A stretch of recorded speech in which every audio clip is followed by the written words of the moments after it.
in this class, and we will continue factors affecting plant growth.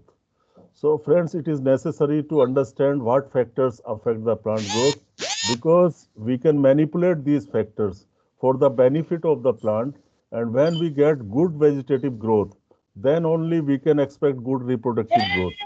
If our plants are weaker, they do not have many leaves, they do not have tillers, they do not have other growth attributes, then we cannot expect better flowering and good yields. And finally, objective is to get more money return out of this. So here we can manipulate the factor so as it suits to the plant, it suits to better growth. So in this case, let us see what are the factors. We have seen number of factors are there. There are about 52 factors that affect the growth of the plant, and number of factors cannot be managed by the growers, and they are classified into three broader groups. Four broader groups: genetic factors, environmental factors, management factor, and socio-economic factors. So genetic factors are generally within the seed. The genes are within the seed. For example, eucalyptus plant. Eucalyptus plant is very tall and chickpea plant is very small. The growth of the eucalyptus is very fast, very high, very huge. But growth of the chickpea plant is lower. Similarly, within a plant, within a species, you have varieties, you have hybrids, you have different kind of plants. The growth varies with the duration of the plant also. So it is genetically controlled and also environmentally managed or environmentally controlled. So your environmental factors are your abiotic factors and biotic factors, and many of the environmental factors are related to each other. Like I explained you example of soil factors, how soil factors are interrelated. Within soil, you have water, you have organism, you have so many things, and they interact. They are interacting. We started with the temperature. Temperature plays very important role. So, as you know, in growth, in the process of growth, number of biochemical actions, reactions happen in the plant, like photosynthesis, transpiration, respiration, protein synthesis, RNA synthesis, DNA synthesis. All these activities or reactions or biochemical actions in the plant are governed by the temperature. Too high or too low temperature is not good. Every plant has ideal temperature, and ideal temperature varies with the plant species, with the age of the plant, or the growth stage of the plant. So we have seen what kind of physiological or biochemical reactions or functions are affected by temperature. It also affects pollen viability, seed germination, and also incidence of insect pest and disease. So now you would surprise how this pest and disease is related to the growth. If your temperature is congenial, if it is good for the pest and disease, then occurrence will be more, and that way these insect pest and disease can reduce the growth of the plants. And then you can see the role of temperature in plant growth. As you increase the temperature in case of maize, the growth of the maize plant increases linearly up to 30 degrees centigrade. And these are the ideal temperature for different species. You can check. Normally, requirement of C3 plant for temperature is low compared to the C4 plant. Plants have higher water use efficiency as well as higher photosynthesis rates and so on. Now, similarly, low temperature is also not good for the plant. It can cause damage to the plant cell by way of chilling injury or freezing injury. And you also know about frost, how frost can affect the crops. I also explained to you about the accumulation of nutrients in different plant parts is also affected by temperature. In some cases, accumulation of nutrient is more in roots, and in other cases, accumulation of nutrient is high in tops, plant tops, depending upon the temperature. And temperature also governs the pH of the soil. During summer months, it can acidify the soils, means the increase in temperature. And I also started growing degree days or heat unit. A particular plant will mature only after getting a certain amount of heat throughout its growing cycle. So the quantity of heat unit is fixed. Yesterday, somebody asked about the baseline temperature. Does it vary with the plant species? Yes, it varies with the plant species, but it revolves around 10. So therefore, the average value has been taken as 10, but it can go as high as 14 degrees centigrade, depending upon the plant. The tropical plant which grows in high temperature, for them this base temperature may be more, and plants which like lower temperature, this base temperature may be lower than 10 degrees centigrade. So these are average values. I explained to you the concept of growing degree days, and other teacher will teach you in detail about the growing degree days. So this is how we can calculate the growing degree days. And the next item or next thing, next physiological action or physiological function of the plant affected by temperature is thermoperiodism. We start here. So thermoperiodism is the response of a plant to cycles of temperature fluctuation. Means during daytime, during night time, temperature is not fixed. It is dynamic. I think temperature changes every minute or every hour. This temperature changes, and there are huge differences in temperature for day as well as for night. In night, temperatures are generally lower than the day temperature. So some plants respond to this variability or variation in temperature of day and night. For example, sugar or starch content varies with the temperature.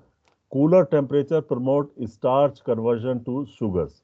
Maybe because of plant may fight or plant would like to maintain its temperature, normal temperature, so it consumes more of sugar. Therefore, it needs more sugar, and sugar is converted or starch is converted into sugar because of low temperature. Some plants grow better if night temperature are cooler than the day temperature. So now question comes, can we manipulate, can we change the temperature? You have seen that both the extremes of temperature are not good. Too high or too low temperature is not good. At too high temperature, the plant will dry up. Plant will dry up, transpiration rates will be high, photosynthesis will be stopped, and many other kind of biochemical functions will be affected at very high temperature.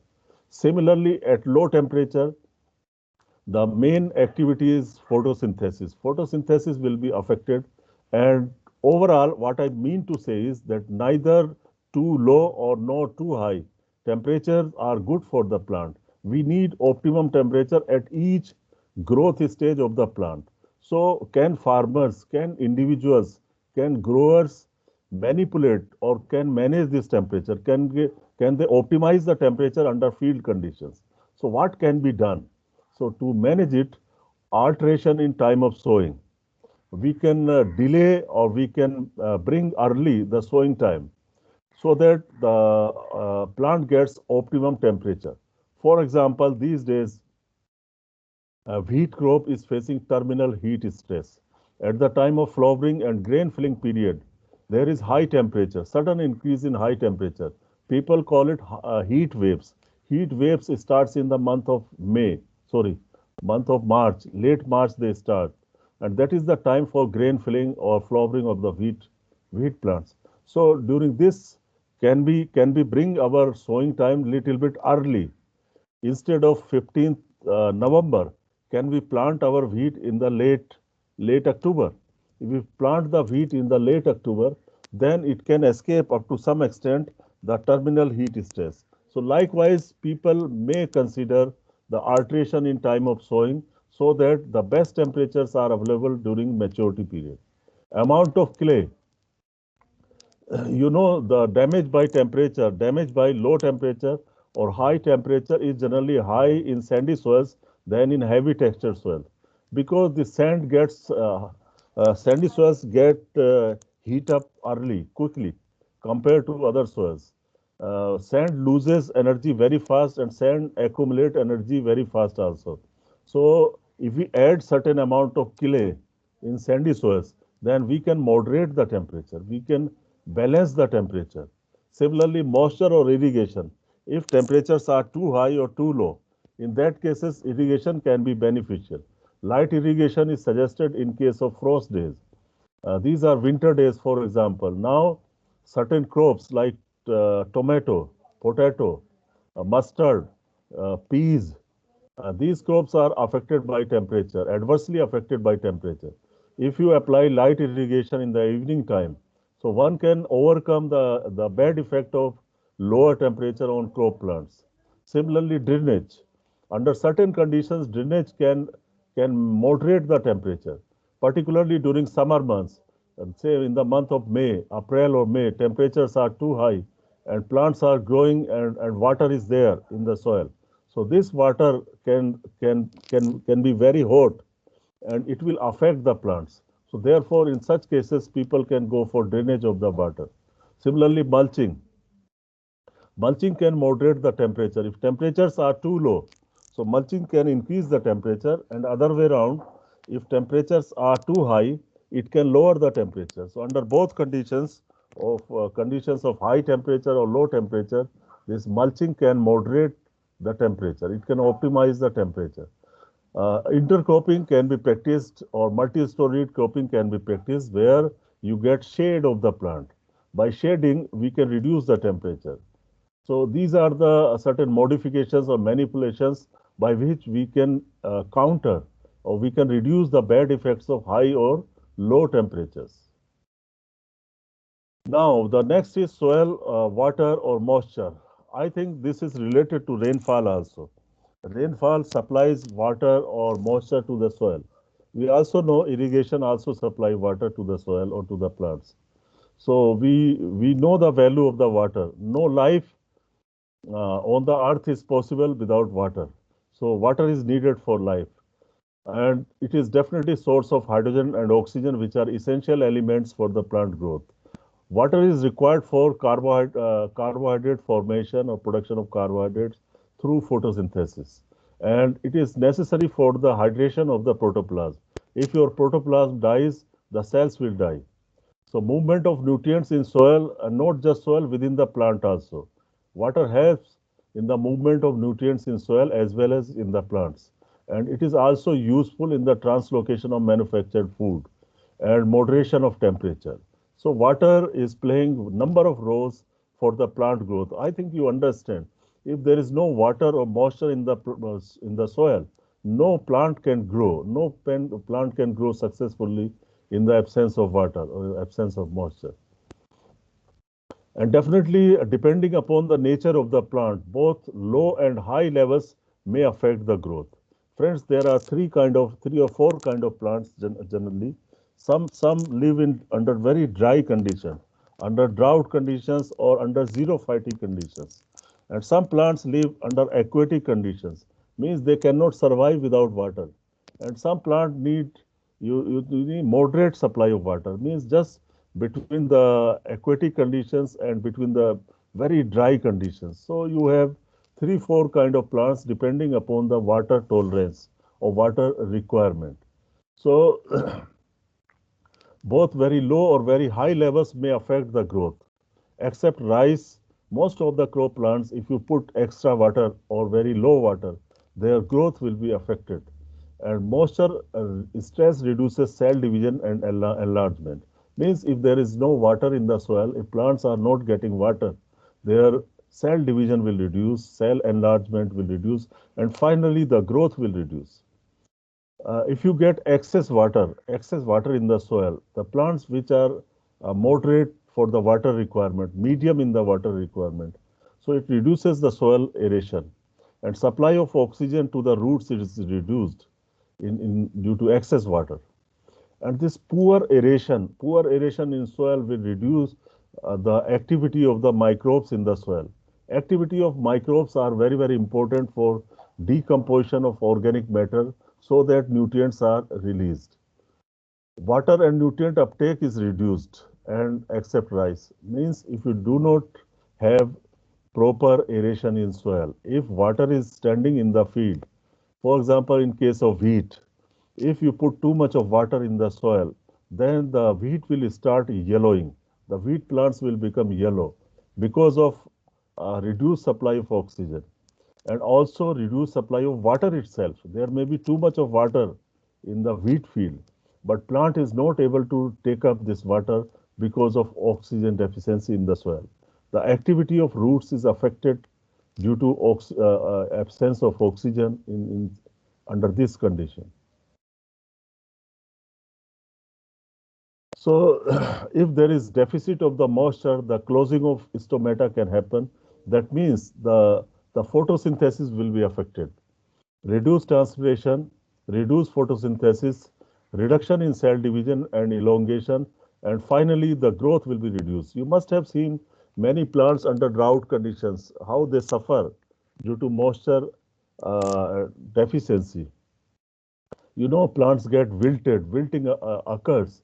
You also know about temporary wilting point may reach, or permanent wilting can also happen due to shortage of water. So this is very good case of response to nutrients. It is just showing you if there is no water in the soil, very less water in the soil, then the uptake of nutrients is affected. So it is shown in this picture, the rapeseed yield, the mustard yield is shown here, effect of nitrogen on the mustard yield under two conditions. One is dryland condition, the bottom one line, and the other one, the top line, is for irrigated rapeseed.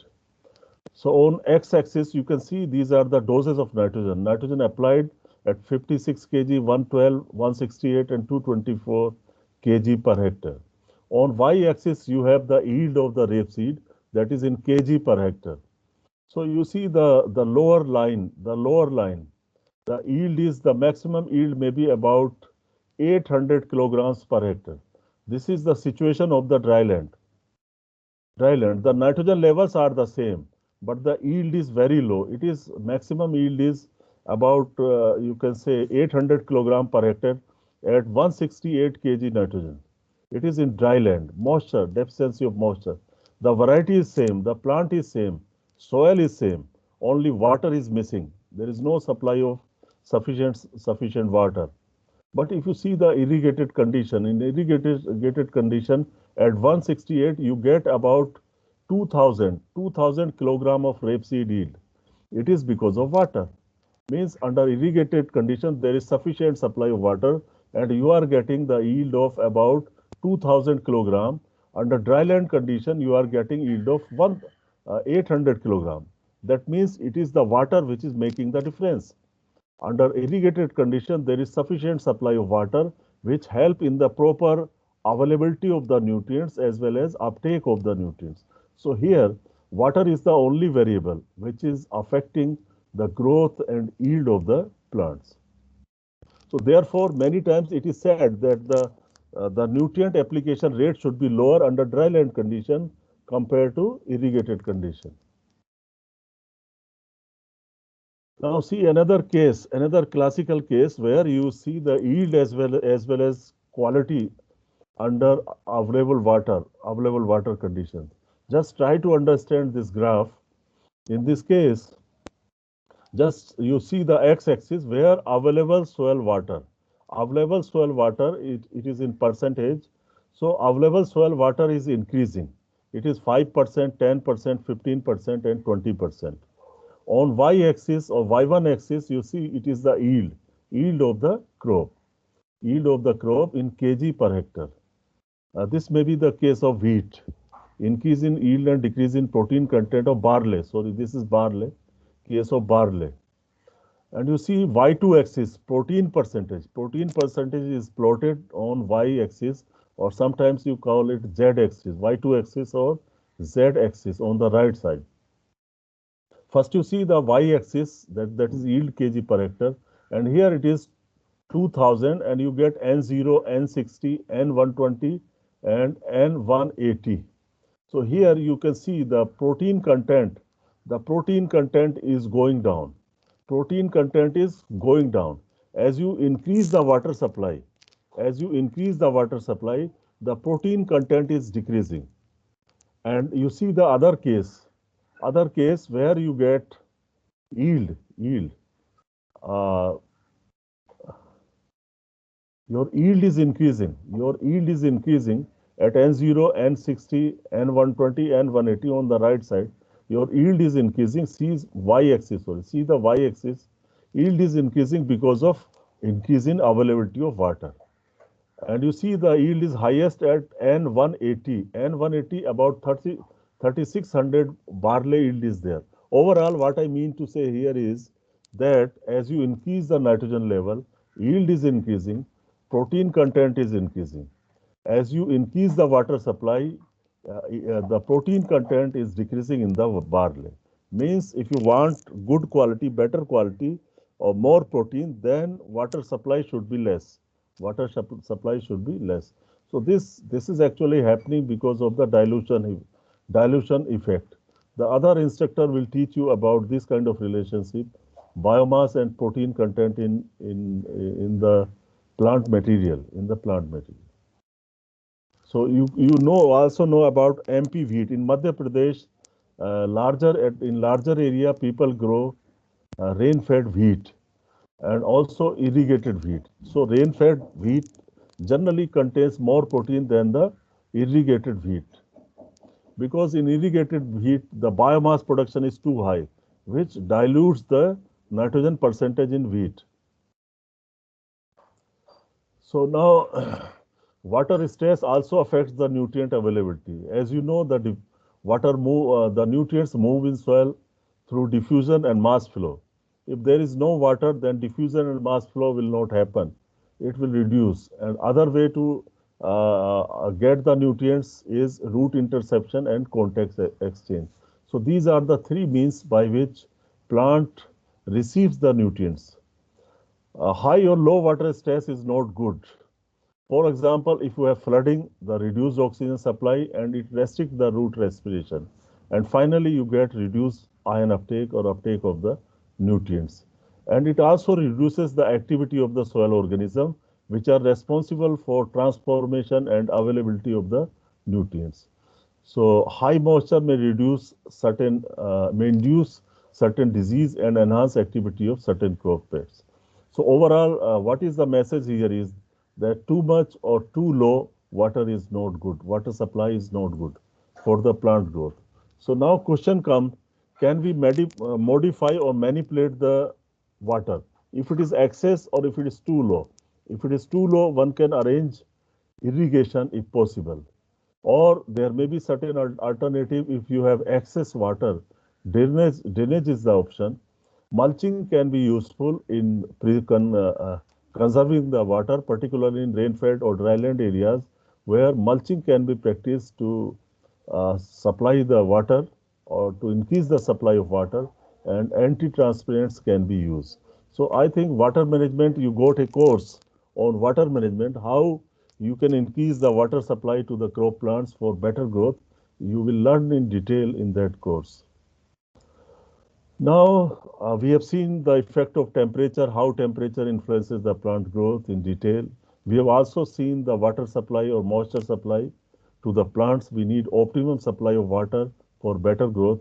The third important abiotic factor is your light.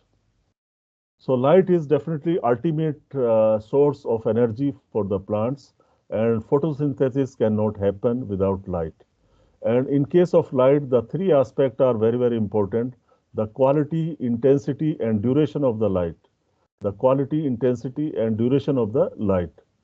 So on quality means you have white light and it has got 7 colors.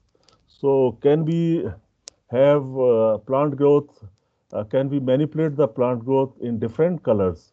So it is really not possible to supply a colored light to the plant. If I want to supply blue light or red light to the plant, it is not possible under natural conditions. So of course, some studies have been done where people have tried to learn the rate of photosynthesis. So in what kind of light you get maximum rate of photosynthesis? Anybody can tell? Blue Red, light, sir. sir. Blue light. red, Okay. And which light you Red get the Red, light. least? red light, Red. sir. Somebody is saying red light. Red light, I Blue think. light. Sir, red light for germination and blue light for the growth. Is he right? Red light for photosynthesis. Highest photosynthesis rate. Yeah, I think red light, in red light you have maximum photosynthesis, and there is one phenomena which is known as red drop. Red drop. So you get Yes, maximum sir. photosynthesis red light, and after that it drops. So in which light you get least photosynthesis? Which color? Green. White light, sir. Green, green. Green light. Green light. It is among the seven. I'm not talking about the white light. So you are right that we get least photosynthesis in green light. So do you think that farmers can manage different colors of light, say red light? They provide only red light to the plant? Is it possible to supply just red light to the plant so that photosynthesis is more and the growth is more? No, sir. Why? No, No. sir. Very No. difficult. For Very difficult. farmers, it Very is not difficult. possible. Good. That means you have some idea that it is not possible because first you will get this red light separated from the other lights, which may involve some energy and which may involve some money. So farmers may not be interested, but under certain laboratory studies, people can get different colors of light and they do their studies.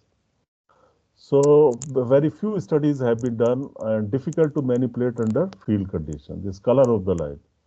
And next is your duration and intensity. These two are important. And this duration and intensity is affected by latitude. Latitude, altitude, and climate affects the duration and intensity. And finally, light establishes the ultimate yield level because light is very, very important. So let us see what is light intensity. Many times we get confused about light intensity, light quality, and so on. So intensity is different from light quality. So light intensity is like brightness. It is brightness, how bright a light is, and it is measured as the rate at which light energy is delivered to a unit of surface. Means unit surface of Earth or any object or any material. At what rate it is getting the light or energy per unit time per unit area. This is expressed in energy per unit time per unit area. So it is actually brightness, how bright a light is. And the unit of light intensity is Langley. Langley is the international unit for light intensity, Langley, and it is denoted by Ly. So Langley is a unit of energy distribution over an area, also called as density of heat. Density of heat. It is used to measure solar radiation or incoming solar radiation. The unit was named after Samuel Pierpont Langley. Langley in 1947. So you can see this one Langley is equal to one thermochemical calorie per square centimeter or 41,840 joule per meter square or 11.622 watt hours per square meter. So these are three equivalent of one Langley, three different equivalents of one Langley. So you can see how this light intensity or incidence solar radiation is affecting the growth of the plant. The light intensity requirement of plants will be different, like the temperature requirement. So you can see here the temperate plants, their light intensity requirement is less. So you can see from 0.5, 1.5 to Langley per minute. This is the incoming light. And if you increase incoming light after zero point 0.5, the growth or photosynthesis on y-axis it is photosynthesis or carbon synthesis or carbon assimilation, which is milligram carbon dioxide per decimeter square per hour. So this is the CO2 fixation. And as you increase the light intensity for maple, oak, after say after zero point 0.5, their photosynthesis reduces. But for orchard grass, the light intensity requirement, as you increase, it is increasing, say, up to 1.5. And in maize, you see it requires more light intensity.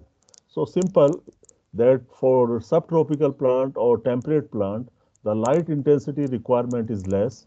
And for tropical plant, this is by default. By default, for tropical plants, the light intensity requirement is more. They need more light. Maize need more light intensity, or can tolerate higher light intensity than the maple or oak. Now you see why this light intensity is important for maize plant or any other tropical plant, because it increases photosynthesis. And if it increases the photosynthesis, then leaf area index is also increased. That means the leaf size, the leaf number is also increased. So you can see on x-axis you have Langley per 15 minute intercepted. On y-axis you have milligram CO2 per decimeter square ground area for 15 minutes, per 15 minutes. So you can see in all the cases, the leaf area index is increasing. Leaf area index is increasing. Now, shading can reduce light intensity. In some cases, if it is too high light intensity, it will affect the growth of the plant. So plants would require optimum light intensity and can be manipulated if it is too high under tropical conditions. So we can manipulate the light intensity by intercropping so that shading effect is less, shading effect is more, mixed cropping and agroforestry system. Under agroforestry system, certain shade-loving plants can be grown, like turmeric. Turmeric cannot grow in high light intensity. So for turmeric, you need agroforestry system where it gives you better growth, better result by way of reducing the light intensity. So they are important, light intensity and duration also. Duration is also important for crop growth and development. For example, photosynthesis in low lights will be reduced and plants will become slender, they will become thin, or kind of etiolation will happen, and poor pollination and poor food quality. You must have seen certain plants which like to grow under high light intensity, but suddenly you have sown them in the shaded area under the lower light intensity, so they become very pale, they become very thin, and also their fruit quality is affected. So plant need minimum quantity of light, and photosynthesis gets stopped at high light intensity depending on the species.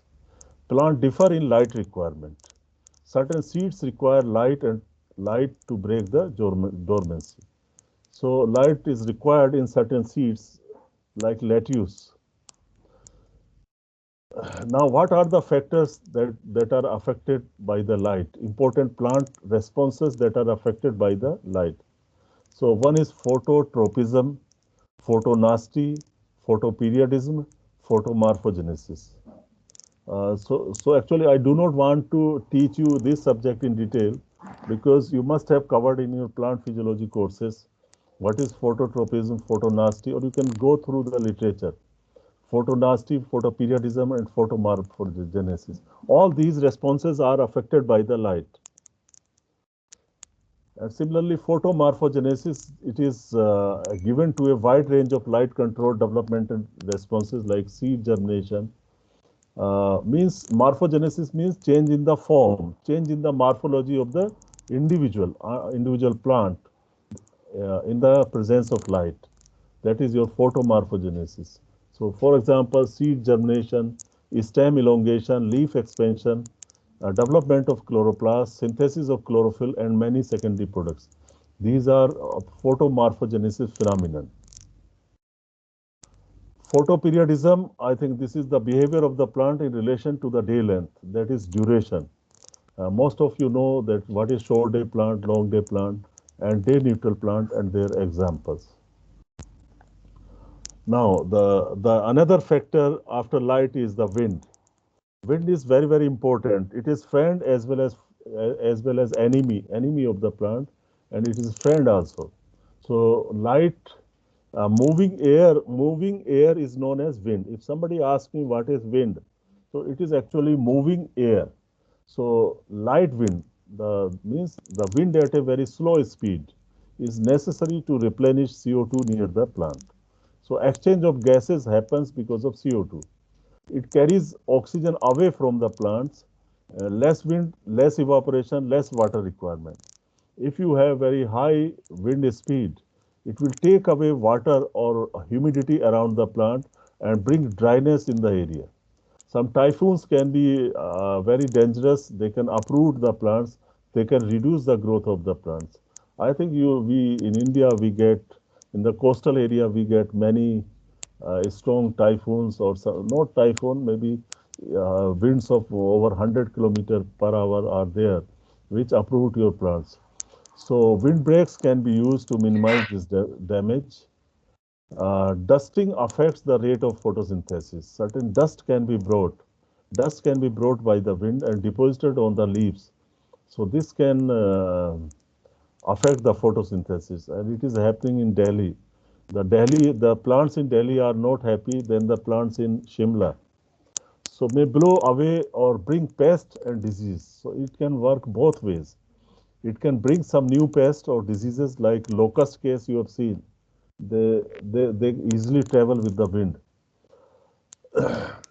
May interfere with the farm operation like spraying and may aid in the pollination. It is good for pollination, but if it is too fast, then pollination will be affected. The pollen grains will be taken away, far away from the plants. So it has good as well as bad effect, this wind. Now, composition of atmosphere is also important for the plant growth. For example, if you have more CO2, more photosynthesis, more uh, more growth of the plant. Nitrogen also affect the growth of the plant. Your ozone also affect the growth of the plant. So you get more plant growth at 1000 ppm CO2 concentration and reduction in growth at 3000 to 5000 ppm or more. If you increase CO2 concentration around the plants beyond 3000 ppm, then there will be reduction in the growth of the plants. So certain toxic substances may be present in the atmosphere that can affect the growth of the plant and acid rain. So these are the atmospheric factor that can affect the growth of the plants. Now, biotic factors also affect the growth of the plant like weeds.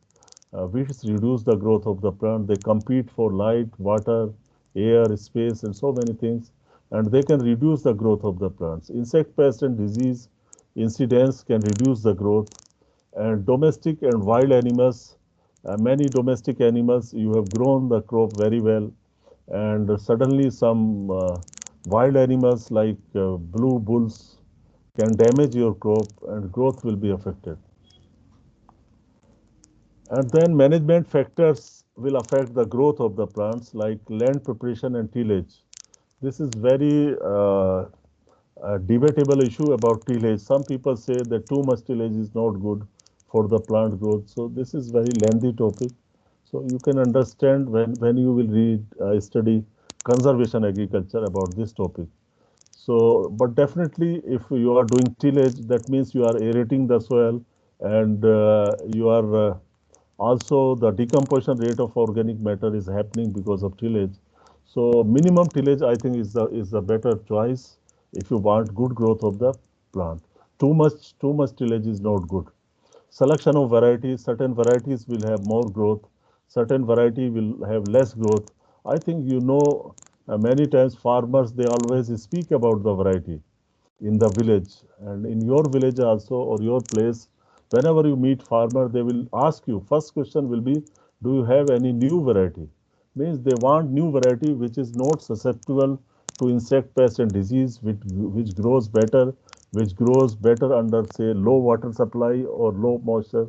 So there may be variety of characteristics of the varieties that are seen by the farmers. Seed quality. Poor quality seed will result in poor growth. Seed treatment for seed-borne diseases. So if you treat the seed, you will get better growth than otherwise. Optimum seed rate and plant spacing will give you better growth. This topic will be covered by other instructor, plant population, how this plant population will affect the growth. And nutrient management, this plant also requires sufficient food. So nutrient management will affect the growth. You have seen. So disease, insect pest and weed management, crop rotation, soil erosion, soil organic matter, soil acidity, water management, etc. So these are the management factor. Means proper management, agronomic management, or right cultural practices are required. That if they are done in right way, you will get better growth. If the management is poor, the poor growth will happen. Now, certain socio-economic factors also affect the growth of the plants. Suppose there is no timely availability of inputs like seed, fertilizers, or pesticide, it is going to affect the growth of the plants. A lack of credit facilities. Farmers can want to buy some growth hormones or some material, some fertilizer, but he is not having any credit facility. So the farmers who get credit facility, their crop will do better than the farmers who are not getting it. Inadequate information on prices of inputs produced, poor marketing system, land holding size, education background, economic condition of the farmers. So there are many socio-economic issues related to the farmers, and these socio-economic issues decide the the kind of input a farmer is going to use. For example, farmer is not having sufficient money and he has no resources, so his crop will do poor. The growth of such crop will be poor, which is managed by a not so rich farmer. So there are some socio-economic issues also. Similarly, a farmer who is literate, education is very, very important. The literate farmer can manage better than the farmer who is illiterate. So many times these socio-economic issues also come into the picture. So friends, we have tried to finish this subject of crop growth and factor affecting it. What are different factors that affect the growth of the plants? So you are free to have discussion on this subject.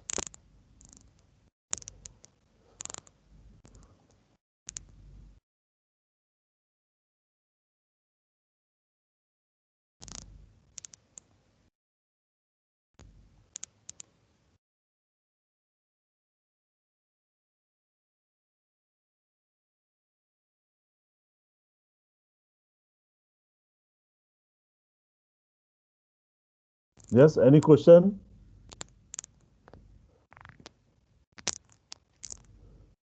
Hi Muduli, Soumya Darshi Muduli, how are you? Any question? Yes, sir, I'm fine.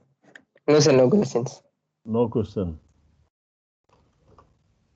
Any student like to have any question? Now, let me take attendance also. Where is Ram Meena? Ram Meena. Ram Meena. Sir, present, sir. Present, Okay. sir. Rakesh Prajapati. Rakesh Prajapati. Rakesh Prajapati. Are you there, Rakesh Prajapati? Now, Yes, sir. Rakesh Prajapati, your audio is mute, but how you are speaking? Rakesh Prajapati, your audio is mute. Where is Rakesh Prajapati? Rakesh, I inform you that all the 4 days have been marked as absent. Today is my fourth or fifth lecture. All the 5 lectures are gone. I am informing you. Yes, sir. In all the 5 lectures now you Yes, are sir. absent. Yes, Means sir. No, sir. you are cheating your teacher. Okay. So you don't think that I'm very simple. I'm very friendly also. I'm very, very friendly, but that does not mean that you are not attending the classes. So all your No, five sir. I am. attendance have gone. If it happens with other candidate also, I will do the same, and I will stick to my words. Your all the 5 classes have been made as absent. Please remember. Sir. Yes, sir. Okay. And next is your uh, si- Sumit Jangra. Sumit Jangra. Sumit Jangra. Sumit Jangra, please. He is also absent. Vipin Kumar. Present, sir. Yes, sir. Okay. Shubham. Shubham Raju. Yes, sir. Yes, sir. Yes, sir. Tarun Sharma. Tarun Sharma. Tarun Sharma, please. See, you are all are mature people. You are you must have crossed 20 or 22 years of age, and you know what is good or what is bad for you. So I'm not there just to speak to the desktop. So he's also absent, and he gets 5 absent continuously. And Saloni Tripathi, Present, Sal sir. present. Sai Ram, Sai Present, Ram, sir. Present, sir. Saikat Bera. Present, sir. Okay, Rohan Dalal, Rohan Dalal, Present, sir. Present, sir. Priyanka Patel, Present, sir. Prince Kumar, Prince, Present, sir. Prince is present. Pranab Sahu, Present, sir. Present, sir. Pulumi Sir, Devnath, sir, Prince present. Present, Mukesh, sir. Mukesh Yadav, Present, sir. Mrinal Sen, Present, sir. Mayurakshi, okay, Mayurakshi, sorry, Mayurakshi Chanda, Present, sir. Manjunath, Yes, sir. Present, sir. Manindra Burman, Present, sir. Amy Babu, Present, sir. Gautam Parida, Present, sir. Gaddam Siddharth, Present, sir. Deepa Sri, Deepa Sri, Deepa Sri, roll number 60087. Hello, sir. Present, sir. Okay. Chinali Das, Present, sir. Bikramjit Mandal, Present, sir. Bhavna Verma, Present, sir. Sojanya, Present, sir. Ayan Sarkar, Present, sir. Arul K, Arul K, Arul, absent. N Jose, N Jose, N Present. Jose, Present, sir. present. Reddy, Palli Reddy, Present, sir. Adarsh, Present, sir. Apshiba, Present, sir. Avijit Mandal. Anybody else left? Sir Tarun is saying that उसके यहाँ पे network नहीं आ रहा है sir network का issue हो रहा है Okay. Tarun Sharma You tell me what factors I covered today. What factors I taught today? What was the teaching today? What factors I discussed today? You tell me the list of the factors. Tarun Sharma, sir please.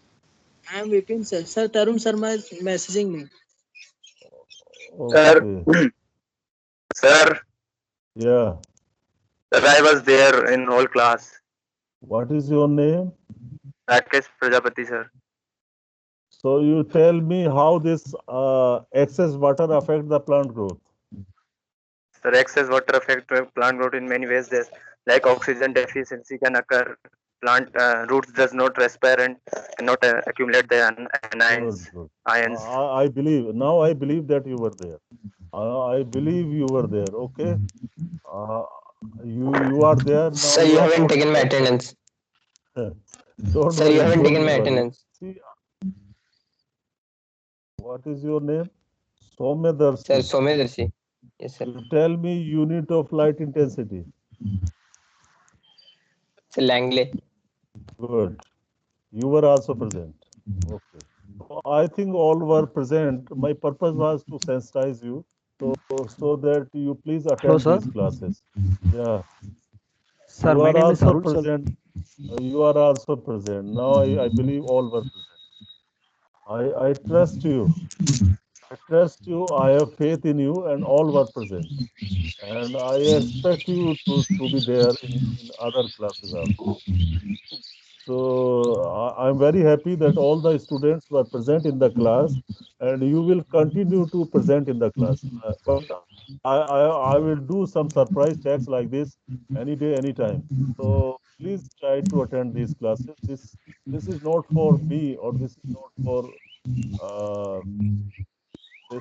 this is for you. This is for system. So anyway, if you we have 5 minutes time. If you want to discuss anything on factors affecting plant growth, you please discuss.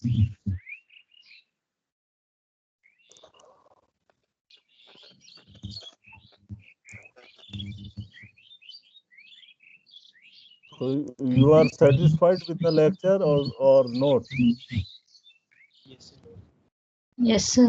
Always say yes, sir. Always say yes, sir. But your connectivity was not good. Yes, sir. Your Yes, sir. connectivity. Yes, sir. Yes, sir. Okay, that is nice. Yes. So all of you have got the books. One book is Nature and Properties of Soil. I would suggest all of you to have a notebook. You can purchase a notebook or register, and you start reading the chapter of that book. Start from chapter 1 to last. All the students of soil science, agronomy, water science, technology, whosoever is attending this class, I suggest you to read Nature and Properties of Soil book from page 1 to the last page.